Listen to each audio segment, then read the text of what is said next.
Among the pranic substances, there are a few vegetables which are very highly pranic. It will bring you enormous amount of energy. At the same time, it keeps your nerves very calm. How do you know excessive heat is? You will notice your eyeballs are hot. Or you want to go and pee, you want to pee, it's full but it won't come out, it hurts. It's good to put it into you, especially if you consume. There are many experiments on this. This will be noticeable within a few weeks of consumption because it cools the system. In the yogic culture, we classify foods into three categories: positive pranic food, negative pranic food and zero pranic food. Positive prana means it adds a certain pranic energy to the system when you consume. Negative prana takes away energy from the system. Zero neither adds nor takes away, it's eaten for taste and lethargy. So, if you eat positive pranic food, energy will reverberate in a dynamic way. Particularly, some of the things were very positive are the ash god. The ash god is very highly positive.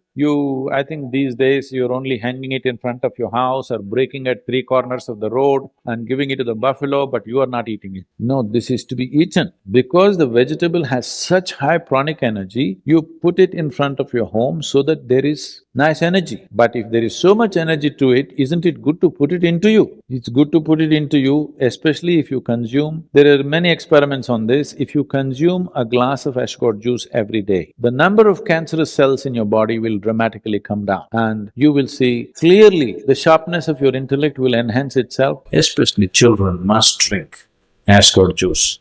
Daily consumption of ashgod, you will see distinctly your mind seems to be clearer and sharper. This will be noticeable within a few weeks of consumption of ashgod. You will see, morning you drink coffee, it gives you energy with agitation. You drink a glass of ashgod juice, it gives you enormous amount of energy.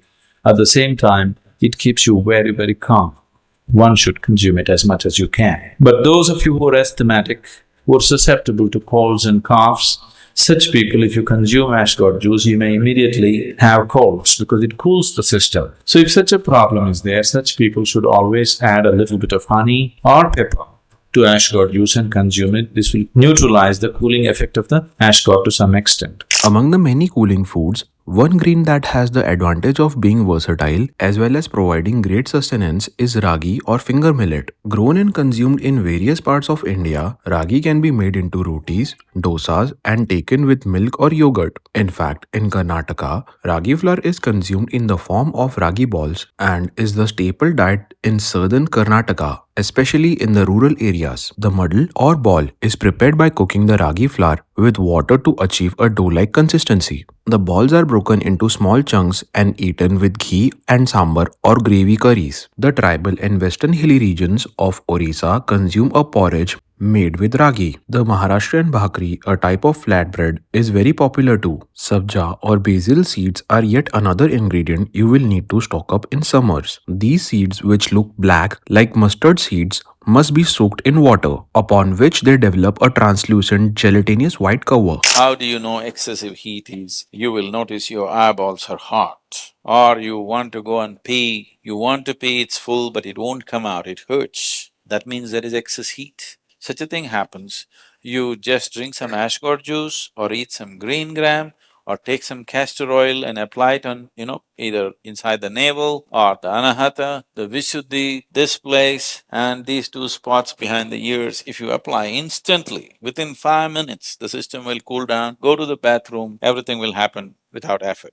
In the yogic culture, a shower, there was no shower. Bath always meant dip in the river. They always went to the river, dip, come out and do it. If you do this, your muscles will be good. So, an alternate way of doing it is, usually in our homes, the pail that we use to pour water is this big. At least it has 4 liters of water. If you do this, the whole body, that's it, always… I'm not going to insist on this for the ladies, your hairstyles and everything, but always a bath means the first pail of water is on your head, always. Putting cold water on your body will shift the heat into your brain very rapidly, it should not happen. So this is why those who don't want to wet their hair, at least should take a little bit of cold water and put it, there's a point here, in line with your ears here. At that point, you put little cold water, immediately you will see a certain cooling happens in the head region.